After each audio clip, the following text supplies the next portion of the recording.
আচ্ছা, আরেকটা প্রশ্ন ছিল ভাই আমার, এই যে আমাদের যে মহাবিশ্বর যে উৎপত্তি ঠিক আছে, এটা তো আপনার বিগ ব্যাং থেকে উৎপত্তি, মানে একটা বিশাল বিস্ফোরণ হয়েছিল, ওখান থেকে আমাদের মহাবিশ্বের সৃষ্টি, তাই তো? এখন না ভাই, এই তথ্যগুলো তো সঠিক না।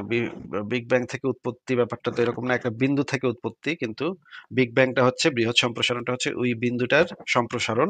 এই সম্প্রসারণ এখনো চলতেছে, এখনো সম্প্রসারিত হয়ে যাচ্ছে সেই জিনিসটা। কিন্তু প্রাথমিক সময়ে সেই বিস্ফোরণটা অনেক মারাত্মক ছিল। এখন এখনো সেই সম্প্রসারিত, এখনো মহাবিশ্ব সম্প্রসারিত হয়ে চলছে। তো আচ্ছা আচ্ছা, উদ্ভব আমাদের এই মহাবিশ্বের উদ্ভব সেইখান থেকে। হ্যাঁ, বলেন। তাহলে কি এই যে আপনার এই যে বিস্ফোরণ হলো, মহাবিশ্ব যে প্রসারিত হচ্ছে, এগুলা কি আপনার কোনো সৃষ্টিকর্তা ছাড়াই কি আপনার মনে হয় যে প্রসারিত হচ্ছে? আমার তো আসলে ভাই বিশ্বে মানে মনে হয় যে এর পিছনে কোনো সুপার ন্যাচারাল এনার্জি বা এনার্জি জাতীয় কিছু একটা আছে। তো আপনার মনে হইলে সেটা আপনি প্রমাণ করে দেন। আপনার শুধু যদি একজনের একটা কিছু মনে হয়, এই মনে হওয়াটা তো কোনো যুক্তি না ভাই, হ্যাঁ? আপনার যেকোনো কিছু মনে হইতে পারে। আমারও ভাই ছোটকালে মনে হইতো মাধুরী আমারে ভালোবাসে, মাধুরী আমারে বিয়ে করতে চায়। এটা আমারও ছোটকালে মনে হইতো। এরকমের মনে হওয়া দিয়ে তো আসলে কিছু যায় আসে না। কার কি মনে হয় সেটা দিয়ে তো আসলে কারো কিছু যায় আসে না। আপনার কাছে যদি সেটার সপক্ষে কোনো যুক্তি বা প্রমাণ থাকে, তখন আপনি যুক্তি প্রমাণ দিয়ে আমাদের সামনে উপস্থাপন করতে পারেন। আমরা সেই যুক্তি প্রমাণগুলা এনালাইসিস করে দেখতে পারি। কিন্তু ভাই কার কি মনে হয়, কোন পাগলের কি মনে হয়, সেগুলো তো ভাই আমি শুনতে বসি না ভাই। ভাই কুদ্দুস ভাই, আপনার কি মনে হয় কোন তো দেখি? আমার মনে হইতেছে যে এইটা ভাই, এইটা। হ্যাঁ। আচ্ছা আকাশ ভাই, আপনার কি মনে হয় ভাই? আকাশ ভাইয়ের মনে হইতেছে এইটা। হুম। ভাই এইভাবে আকাশ ভাই, কুদ্দুস ভাই, যার যেমন কার কি মনে হয়, এগুলা জাইনা আমার লাভ কি ভাই? আপনি কি মনে, আপনার কি মনে হয় সেটা জাইনা আমার লাভ কি ভাই? এটা তো আমার বলার দরকার নেই ভাই। আপনি এটা নিজের কাছে রাখেন। আপনার কাছে যদি আপনার দাবির সপক্ষে কোনো যুক্তি বা প্রমাণ থাকে, আপনি শুধুমাত্র সেইটা এখানে উপস্থাপন করতে পারেন।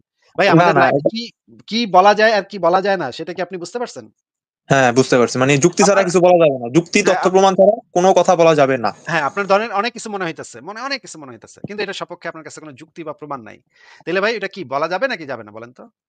যাবে না, অবশ্যই বলা যাবে না। তাইলে এই যে আপনি আপনার যেটা মনে হয় সেটা আপনি আপনার কাছে রাখেন। এখানে বলার দরকার নেই। আচ্ছা অনেকেরই আচ্ছা, অনেক ঠিক কিছু আছে। মনে হইতে পারে, সেটা আমার জানার দরকার নেই ভাই। আমি জানতে চাই আর না সেটা। ইব্রাহিম ইব্রাহিম মানে আপনার ইব্রাহিম যে নবী, উনি তো মানে সব মূর্তি টূর্তি ভাঙা ফেলছে, ঠিক আছে? এখন কাবায় এখানে হিন্দুদেরও কিন্তু একটা মানে রিলেট আছে, মানে অনেক মানে আলেম ওলামা ওনারা আছে যে হিন্দুদেরকে কটাক্ষ করে, বলে তোমরা মূর্তি পূজা করো, হ্যান করো ত্যান করো। কিন্তু হিন্দুরা মানে হিন্দু পণ্ডিত আর যারা মানে অজ্ঞ আছে, ওনারা বললো যে বেদেও নাকি আপনার একেশ্বরবাদ মানে নিরাকার ব্রহ্ম আর কি, যেটা ওটার উপাসনার কথা বলা আছে। আর তারা মূর্তিকে আপনার ভাই আহ বেদে just নিরাকার ব্রহ্মার কথাও বলা আছে, কথাটা এটা না ভাই। তাহলে মানে উপনিষদে, বেদে নিরাকার ব্রহ্মার কথা বলা আছে। কোরআন হাদিসের কোথাও নিরাকার আল্লাহর কথা বলা নাই। আবারও বলি, কোরআন হাদিসের কোথাও নিরাকার আল্লাহর কথা বলা নাই। নিরাকার আল্লাহর ধারণাটা ব্রহ্মার ধারণা থেকে চুরি কইরা পরবর্তীতে আ পারস্যে এবং ভারতে, আফগানিস্তানে, ভারতে, পাকিস্তানে কিছু লোকজন গিয়া ব্রহ্মার ধারণাটা আল্লাহর উপর দিয়ে ঢুকাই দিয়ে ২ টারে জগা খিচুড়ি মাখায়ে নিরাকার আল্লাহ বানায় ফেলাইছে। নিরাকার আল্লাহর ধারণা কোরআন হাদিসের কোথাও নাই ভাই। কোরআন হাদিসে যেটা আছে, আল্লাহ পাকের আকার আকৃতি আছে। আচ্ছা ঠিক আছে, আপনি যে দাবিটা করলেন এর কোনো প্রমাণ বা দলিল প্রমাণ না দিয়ে আছে, এটা আমি একটু দেখতে চাই, যদি একটু দেখাতে পারেন ভালো হতো আর কি। অবশ্যই আপনি যদি আমি আপনাকে সেগুলো দেখাচ্ছি। কিন্তু আপনি নিরাকার আল্লাহ আপনি কই পাইছেন সেটাও আপনার তাইলে দেখাইতে হবে। আমি আপনাকে দেখাবো আমার ভাইয়া আমি তো ইসলাম ধর্মের না, আমি আসলে অ্যাকচুয়ালি আমি খ্রিস্ট ধর্মের, ঠিক আছে? তো নিরাকার আল্লাহ, আল্লাহ নিরাকার কি সাকার সেটা তো আমার জানা নাই। কিন্তু আমি যেটুকু আর কি মানে ঘেটে জানছি যে আল্লাহ নিরাকার, আল্লাহর কোনো আকার নাই। কোথায় ঘেঁটে ওদের পড়ে জানছেন? কোথায় ঘেঁটে জানছেন সেটাই বা আমাদেরকে দেখায়েন, যেটা, তাইলে তো হয়।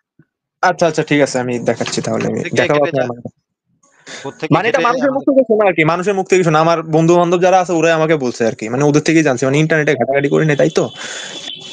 আপনি ইন্টারনেটে ঘাটাঘাটি করেন নাই, আপনি জাস্ট জানছেন যে এটা। ঠিক আছে, আমরা ১ম এ অনেক লম্বা, লম্বা ভিডিও আছে, তো কয়েকটা ২-১ টা ভিডিও আপনাকে দেখাই, তারপর আমরা দলিলে চলে যাব।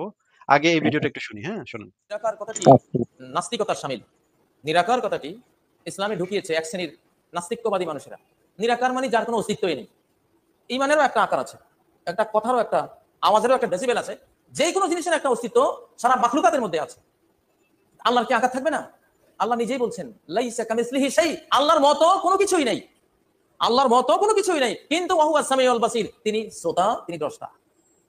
সব সৃষ্টিরা যেমন শুনে আল্লাহও শোনেন, সব সৃষ্টিরা যেমন দেখে আল্লাহ দেখেন, তার দেখাটা মূল। সরাসরি সহিহ বুখারীতে হাসান অধ্যায়ে নবী সাল্লাল্লাহু আলাইহি সাল্লাম আল্লাহর আকার সম্পর্কে বলেছেন, ফায়াতিহিম ফি সূরাতিহি আল্লাতী ইয়ারিফুনাহু ফিহা। আল্লাহ তাআলা আসবেন হাসরের ময়দানে ফি সূরাতিহি, তার আকার নিয়ে, তার সূরত নিয়ে। সূরত কথাটা বাংলায় বুঝেন না? ফি সূরাতিহি, আল্লাহ তার সূরত নিয়ে, তার আকার নিয়ে হাসরের দিন আসবেন। আল্লাহু আকবার। এই হাদিসটি শোনার পরে আল্লাহর আকার নাই এই কথা বললে সরাসরি আল্লাহ নবীকে অস্বীকার করা হয়, এবং কোরআনের ওইসব আয়াতকে অস্বীকার করা হয় যেসব আয়াত আল্লাহ বলেছেন, ওয়ায়াবকা ওয়াজহু রাব্বিকা যুল জালালি ওয়াল ইকরাম, তোমার রবের চেহারা চিরবর্তমান, চিরবিরাজমান থাকবে, মহাপরাক্রমশালী, মহাসম্মানের অধিকারী। ইয়াদুল্লাহি ফাওকা আইদিহিম, আল্লাহর হাত তাদের হাতের উপরে আছে। কোরআন বলছে আল্লাহর হাত আছে, কিন্তু সে হাত কোনো সৃষ্টির হাতের মতো নয়। আল্লাহর চক্ষু আছে, সেই চক্ষু কোনো সৃষ্টির চক্ষুর মতো নয়। আল্লাহর পা আছে, সেই পা সৃষ্টির পায়ের মতো নয়। আল্লাহর জাত সত্তা আছে, সেই সত্তা কোনো বস্তুর সত্তার মতো নয়, কিন্তু তার সত্তা এক উপমাহীন, উদাহরণহীন, তুলনাহীন তার সত্তা রয়েছে। তিনি সকল সৌন্দর্যের অধিকারী। যার আকারে নেই তার রূপ থাকে কোথায়, তার সৌন্দর্য থাকে কোথায়? কিয়ামতের দিন আমরা কি দেখতে চাই তাহলে? এই জান্নাতে সবচেয়ে বড় নেয়ামত হবে আল্লাহকে দেখা, আল্লাহর জাতকে দেখা। যদি তার কোনো আকারই না থাকে, আকারহীন জিনিস কি দেখা যায়? আকারহীন জিনিস দেখা যায়? অতএব নিরাকার হলো এটা আল্লাহর অস্তিত্ব অস্বীকার করার কথা। এটা হলো এক ধরনের নাস্তিকদের কথা, এটি কোনো মুসলিমের কথা হতে পারে না। একজন মুসলিম আল্লাহর আকার সূরত স্বীকার করবেন, তবে সেই সূরতকে, আকারকে সৃষ্টির কোনো আকারের সাথে তুলনা করবেন না, তার কোনো ধরন বর্ণনা করবেন না যে আল্লাহ এমন। আল্লাহ কেমন আপনি জানেন না, কিন্তু তিনি আছেন, তার সত্তা নিয়ে আছেন, তার চেহারা আছে, তার হাত আছে, তার চক্ষু আছে, তার এসব বিশেষণ আপনাকে মেনে নিতে হবে। প্রশ্নের দ্বিতীয় অংশ ছিল, আল্লাহ কি সর্বত্র বিরাজমান? আল্লাহ সর্বত্র বিরাজমান আল্লাহ কোথাও বলেননি। আল্লাহ বলেছেন আর রহমান আলাল আরশি ইস্তাওয়া, পরম করুণাময় আরশের উপরে বিরাজমান। কোথায়? আরশের উপরে। মানুষ আল্লাহ সম্পর্কে তাদের আইডিয়াই সঠিক নাই। এই জন্য মনে করে আল্লাহ এই সিলেট শহরে আছেন, আমার ঘরে আছেন, এই ছোট ছোট ঘর এগুলিতেও নাকি আল্লাহ আছেন। মা কদারুল্লাহ হাক্কা কাদরিহি, আল্লাহর মর্যাদার উপযোগী মর্যাদা আল্লাহকে দেয়া হয়নি, তারা দেয়নি, বুঝেইনি। আল্লাহ সম্পর্কে এই উক্তি কিভাবে করা হয় যে আল্লাহ সব জায়গায় আছেন? নাউজুবিল্লাহ। তিনি কত বড়!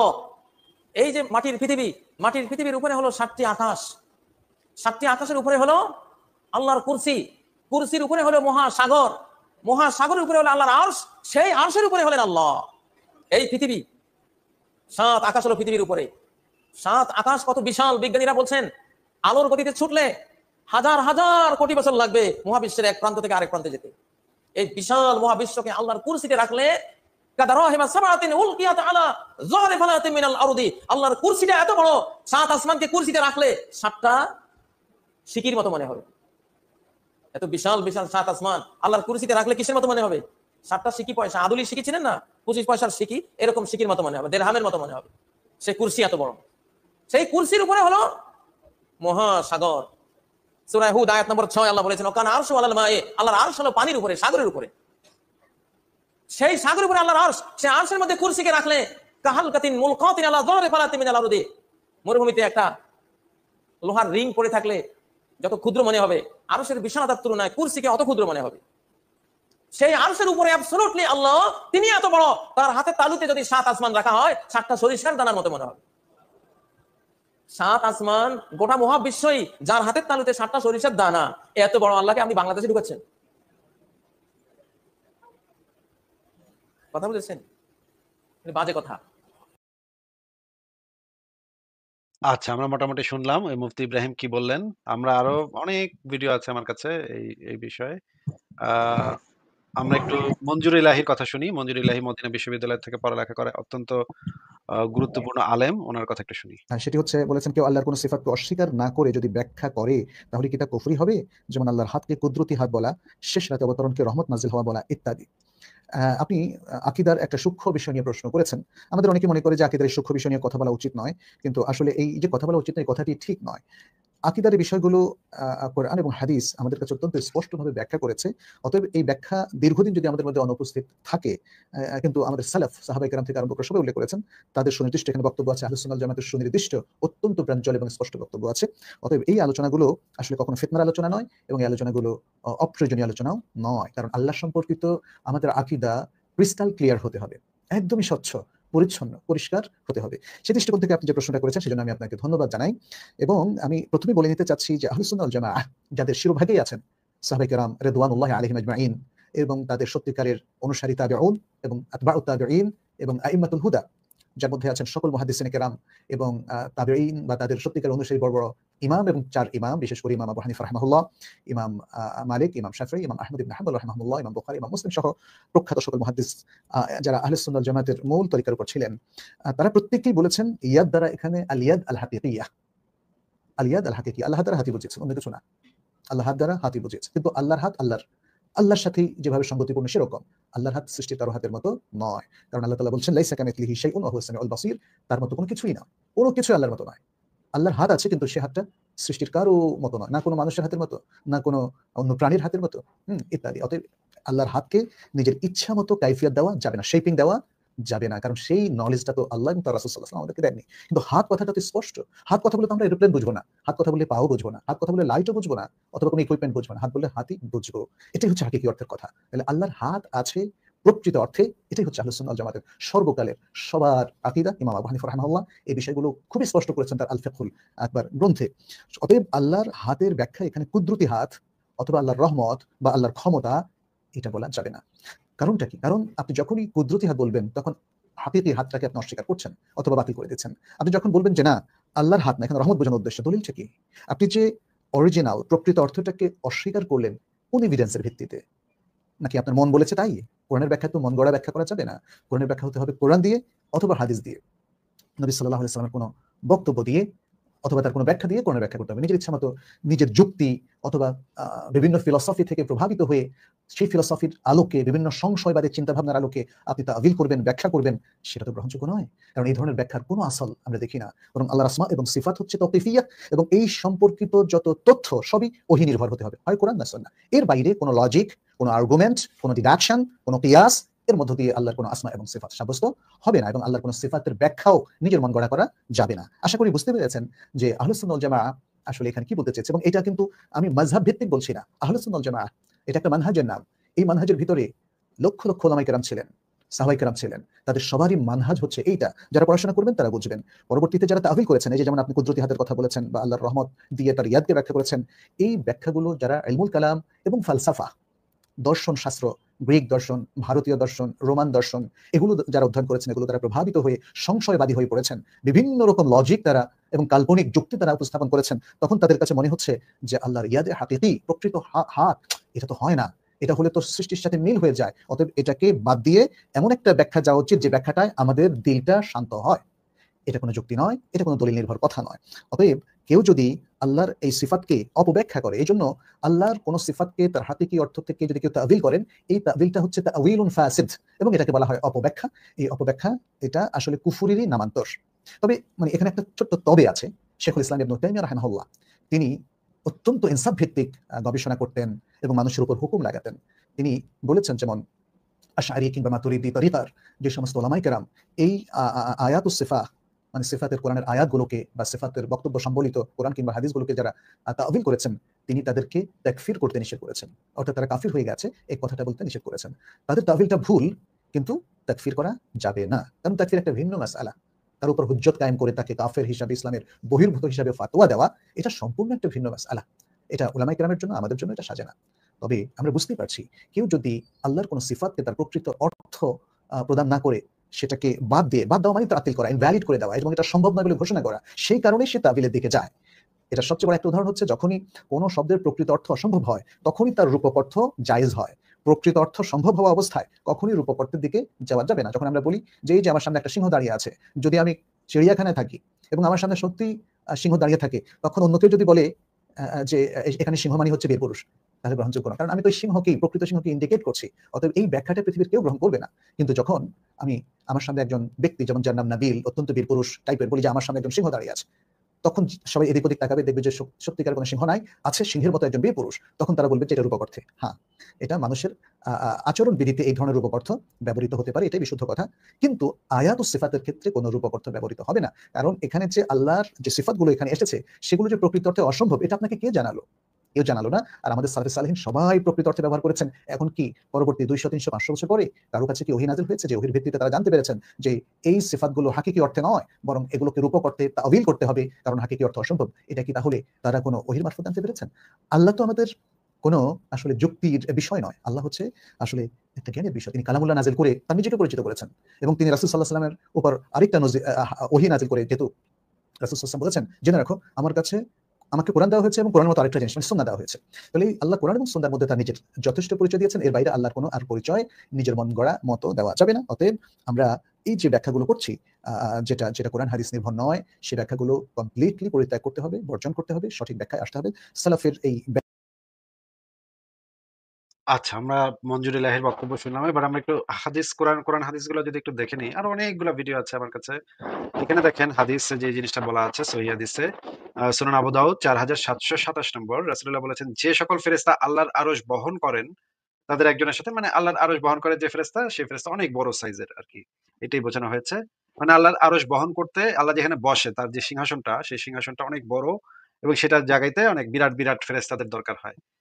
পরে এখানে যেটা বুখারী শরীফ ইসলামিক ফাউন্ডেশন 3531 এ বলা আছে, আল্লাহর আরশ একজন সাহাবীর মৃত্যুতে কেঁপে উঠছিল। আরশটা কেঁপে উঠছিল। আচ্ছা, কোরআনে যেটা বলা আছে আল্লাহ রবের চেহারা, মুখমণ্ডল, রবের মুখমণ্ডল, রবের চেহারা। তারপরে আরো যে জিনিসগুলো বলা আছে অনেক জায়গাতে বলা আছে। নবীকে একবার বলছে, নবী তুমি আমার চোখের সামনে আছো। তারপরে নবী একবার বলেছে যে আল্লাহ টেরা চোখ বিশিষ্ট নন। তারপরে আহ, আল্লাহ বলেছেন আমি স্বহস্তে আদমকে সৃষ্টি করেছি। তারপরে আল্লাহ আরো বলেছেন যে আল্লাহর হাত তাদের হাতের উপর রয়েছে, ইত্যাদি ইত্যাদি। আরো স্পেসিফিকলি আরো স্পেসিফাই করে বলা হয়েছে, দয়াময় আল্লাহ তাআলার ডান হাত পূর্ণ। দেখেন ডান হাতও আছে, আল্লাহ পাকের ডান হাত আছে, বাম হাত নাই, দুইটা হাতই তার ডান হাত। এটা আরেকটা প্রবলেমেটিক ব্যাপার যে দুইটা হাতই কেমনে ডান হাত হয়। আল্লাহ তাআলার আঙ্গুল আছে, হাতের আঙ্গুল আছে, আঙ্গুলের ভিতরে পা আছে, পায়ের পাতা আছে। দেখেন আহ আল্লাহ মানে হাদিসে বর্ণিত আছে যে আল্লাহর দু পায়ের পাতা রাখার জায়গা হচ্ছে কুরসি। কুরসি হচ্ছে আল্লাহ পাকের দুই পায়ের পাতা রাখার জায়গা, মানে আল্লাহ পাকের পায়ের পাতা আছে। তারপরে হাদিসে যে জিনিসটা বলা আছে, বুখারী শরীফ ইসলামিক ফাউন্ডেশন 6941, সেখানে বলা আছে যে আল্লাহ তাআলা জাহান্নামে তাদেরকে যখন জাহান্নামে নিক্ষেপ করা হবে তখন জাহান্নাম বলবে আরো অতিরিক্ত আছে কি? জাহান্নামে আরো নিক্ষেপ করা হবে তখনও বলবে আরো অতিরিক্ত আছে কি? এভাবে ৩ বার বলবে। পরিশেষে আল্লাহ তাআলা তার কদম মানে পা জাহান্নামে প্রবেশ করিয়ে দিলে তা পরিপূর্ণ হবে। মানে জাহান্নাম বারবার বলতে থাকবে আরো পাপি দাও, আরো পাপি দাও। তখন আল্লাহ পা দিয়ে চাপ দিয়ে আরো বেশি করে চাপাবে, ঢুকাবে। যেমন আমরা ওই যে বড় বাক্সের ভিতরে কিছু বললে চাপ দেই না? সুটকেসের ভিতরে কাপড়-চোপড় ভরলে উপর দিয়ে একটু চাপ দেই না? আল্লাহ পাক সেরকম পা দিয়ে জাহান্নামে চাপ দিয়ে জায়গা তৈরি করবে। জায়গা তৈরি করে আরো কিছু জাহান্নামী ভরবে। হুম? তো এই সমস্ত জায়গাতে পরিষ্কারভাবে আল্লাহ পাকের আকার আকৃতির কথা বলা আছে। এরকম আমি হাজার, হাজার রেফারেন্স দেখাতে পারবো। আমি দেখাইতে থাকলে আমি শেষ করতে পারব না। আমার মনে হয় যথেষ্ট দেখাইছি। এগুলা থেকে এটাই প্রমাণ হয়। হ্যারি ভাই, এবার আপনি আমাদেরকে একটু দেখান তো যে আপনি কই পাইছেন? আমি তো এই জিনিস কোথাও পাই নাই। কোরআন হাদিসের কোথাও পাই নাই যে আল্লাহ পাক নিরাকার। কোথায় পাইছেন দেখান? আমি তো ভাই আপনাকে আগেই বলছি যে আমি আমার যে কয়টা মুসলিম বন্ধু বান্ধব আছে ওদের থেকে কথা মানে ওদের সাথে আলোচনা করার মাধ্যমে আমি জানছি যে আল্লাহ নিরাকার। আপনার নবী ইব্রাহিম নাকি আল্লাহ নিরাকার এগুলা বলতো, ওদের কাছ থেকে শোনা। আমি তো দলিল কিছু প্রমাণ দিতে পারবো না ভাই। হ্যালো। ভাই বিষয়টা তো হাস্যকর হয়ে গেল না? যে যারা মুসলিম বলে দাবি করছে তারা আল্লাহ আকার আছে নাকি সেটাই জানে না, অথচ মুসলমান। হ্যাঁ, এটা তো হাস্যকর। এখন আমি তো আমি তো জানতাম যে আল্লাহর মানে কোনো আকার নেই, উনি নিরাকার। আরেকটা কথা হচ্ছে ভাই, ওরা মানে ওদের সাথে কথা বলে জানলাম যে আল্লাহকে মানলে আর নবীকে মানলে নাকি আপনার জান্নাতে যেতে পারবো। আমি যদি শুধু একজনকে না মানি তাহলে আমি জান্নাতে যেতে পারবো না। আর ওরা এটাও বলছে যে আপনার ইসলাম ধর্মে নাকি সব থেকে বড় যে পাপ বা গুনাহ ওটা হচ্ছে শিরক, যার কোনো ক্ষমা নেই। এটা কি সত্যি? হ্যাঁ, এটা সত্যি।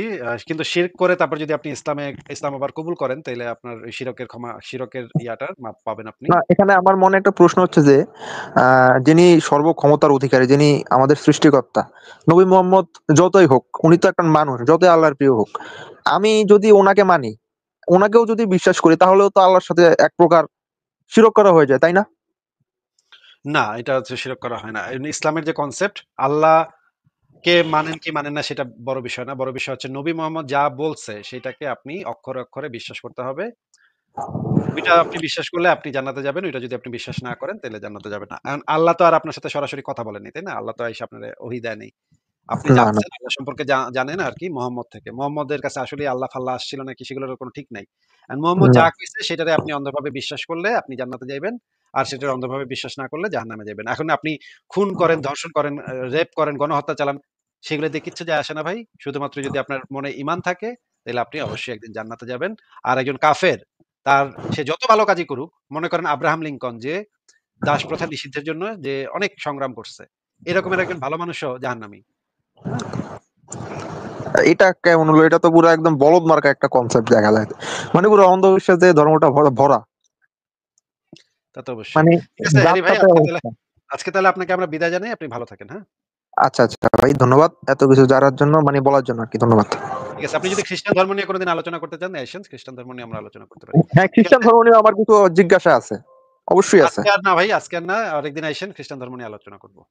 আচ্ছা, ঠিক আছে। ধন্যবাদ ভাই। পরের